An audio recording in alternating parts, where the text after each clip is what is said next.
ఈనాడు village ward secretary ద్వారా నిర్వహించబడుతున్నటువంటి services అన్నీ కూడా ఆల్రెడీ ఏదో ప్రభుత్వ శాఖ ద్వారా నిర్వహించబడుతూనే ఉన్నాయి కదా. ఇందులో కొత్తగా తీసుకొచ్చిన సేవ ఏదైనా ఉందా అని అడుగుతూ ఉంటాం. Is there any new service? No, same service. Only ఇంతకుముందు ఏ చేసేవాడు ఏ డిపార్ట్మెంట్లో బి చేసేవాడు కాదు, ఇప్పుడు ఎక్స్ డిపార్ట్మెంట్లో వై చేయమంటున్నారు అంతే. అవునా కదా? సో ఈ రెవెన్యూ సిస్టమ్ తీసుకొచ్చి 11 డిఫరెంట్ డిపార్ట్మెంట్స్కి సంబంధించిన 18-19 రకాల ఫంక్షన్ లిస్ట్ అక్కడ తీసుకొచ్చి కూర్చోబెట్టారు. ఇప్పుడు తెచ్చాం కాబట్టి వాళ్ళు కూర్చోబెట్టాలి. వాళ్ళ సమస్య ఏంటి? ఈ దేశంలో ఎంత దారుణమో చూడండి. ఈ దేశంలో ఎక్కడ ఎవరు జరిగిన మోసం నాడు చేయడం జరిగింది. నిరుద్యోగులతో ఆడుకోవడం జరిగింది. అప్పటికే సమాజంలో, ఆంధ్రప్రదేశ్ సమాజంలో ఎంత పెద్ద ఎత్తున నిరుద్యోగులు ఉన్నారంటే 1,26,600 పోస్టులకి విలేజ్ వార్డ్ సెక్రటరీ వాళ్ళకి నోటిఫికేషన్ ఇస్తే 22 లక్షల మంది పోటీ పడ్డారు. మిత్రులారా, జస్ట్ ఇమాజిన్. వాళ్ళంతా ఎవరో కాదు, మన తమ్ముళ్ళు, మన పిల్లలు, మన కూతుళ్ళు, మన కొడుకులు. 1,26,600 ఉద్యోగాలకి 22 లక్షల మంది పోటీ పడ్డారు. వాళ్ళంతా నాకంటే ఎక్కువ చదువుకున్న వాళ్ళే, బీటెక్లు, ఎంటెక్లు, పిహెచ్లు చేసిన వాళ్ళు. కనీసం వాడి జాబ్ డిస్క్రిప్షన్ ఏంటి, వాడి జీతం వెచ్చాలు ఏంటి అనేది నోటిఫికేషన్ ఇవ్వాలి. కేవలం 2 సంవత్సరాల ప్రొబేషన్, ఈ 2 సంవత్సరాలు నీ కన్సల్టెంట్ కింద 15,000 రూపాయలు చెల్లిస్తాము, అదైన తర్వాత రెగ్యులేట్ చేస్తామన్నారా తప్ప అదైన తర్వాత నీకు ఎంత జీతం ఇస్తావు, నీ డ్యూటీ ఏంటి, నీ జాబ్ చార్ట్ ఏంటి, నీ జాబ్ డిస్క్రిప్షన్ ఏంటి ఎక్కడ లేదు. వీళ్ళు కూడా అమాయకంగా ప్రభుత్వ ఉద్యోగం కదా, చాలా మంది సాఫ్ట్వేర్లో ప్రైవేట్లో 60,000-70,000 ఉద్యోగాలు చేసుకుని మానేసి మన ఊళ్ళో మన ప్రైవేట్ గవర్నమెంట్ ఉద్యోగం కదా 2 ఏళ్ళు కళ్ళు మూసుకుని ఇంటి అయిపోతుంది, రెగ్యులర్ జీతం వస్తుంది కానీ పాపం వచ్చి చేరారు. అక్కడి నుంచి మొదలైంది. వాళ్ళకి 2 సంవత్సరాలు అయిన తర్వాత ప్రొబేషన్ చేయలేరు. దాన్ని ఎక్స్టెండ్ చేయడానికి CBS credit based assessment system ఒకటి పెట్టారు. ఆ పరీక్ష పాస్ అయితేనే రెగ్యులేట్ చేస్తామన్నారు. ఈ రోజుకి వాళ్ళకి జీతం ఇవ్వకుండా సక్సెస్ మనకు పేరు ఇచ్చినప్పుడు పెండింగ్లో ఉంది. అశోక్ మిశ్రా గారి నేతృత్వంలో పే కమిషన్ ని ఆర్టీసీని విలీనం చేసిన కారణంగా దానికి 6 నెలలు పొడిగించి ఆర్టీసీలో ఉన్న డిఫరెంట్ క్యాడర్స్ యొక్క జీతం వెచ్చాలు సూచించమని టర్మ్స్ రెఫరెన్స్ అదనంగా ఇస్తూ పే కమిషన్కి ఇచ్చింది ప్రభుత్వం. అందుకోసం మనకు 6 నెలలు అప్పుడు చర్చలు వాయిదా వేశారు. అప్పటికే ఏర్పరిచిన విలేజ్ వార్డ్ సెక్రటరీ కేటగిరీస్ మాత్రం జీత వెచ్చాలు నిర్ధారించమని ప్రభుత్వం రిఫర్ చేయాల.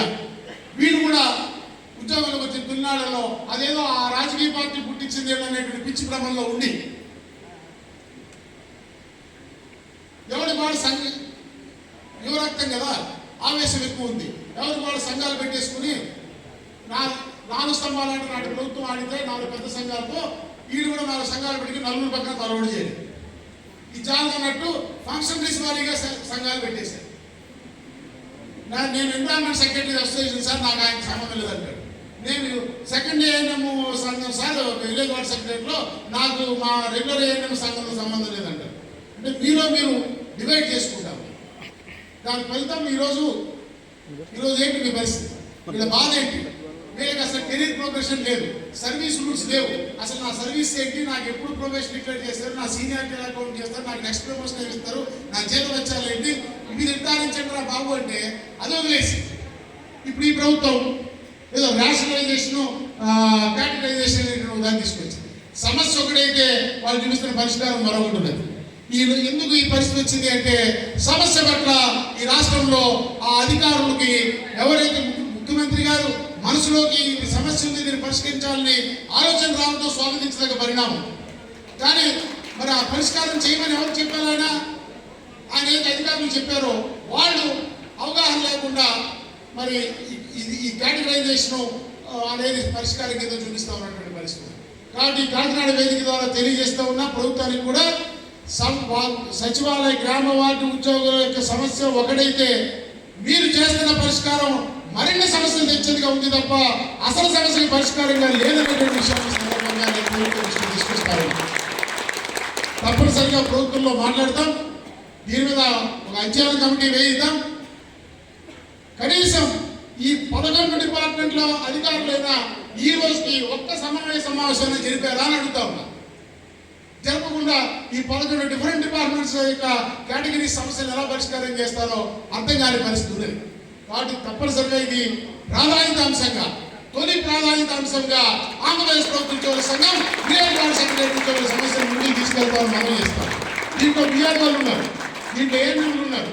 దీంట్లో ఇంక చెప్పాలంటే మళ్ళీ 19 ఫంక్షనరీస్ లో అత్యంత దయనీయంగా ఉన్న వాళ్ళు ఎవరే అంటే ఆ మున్సిపాలిటీలో ఉండేటువంటి ఆ శానిటేషన్ ఫంక్షనరీస్.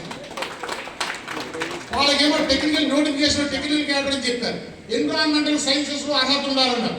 వీళ్ళేదో పర్యావరణ శాస్త్రంలో అర్హత ఇచ్చారు కాబట్టి నేను పర్యావరణం రక్షించేటువంటి హోదాలో ఉంటారని ఆ భ్రమలో పాపం వచ్చారు.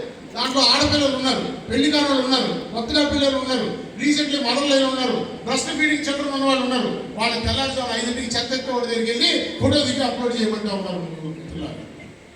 అంటే గౌరవ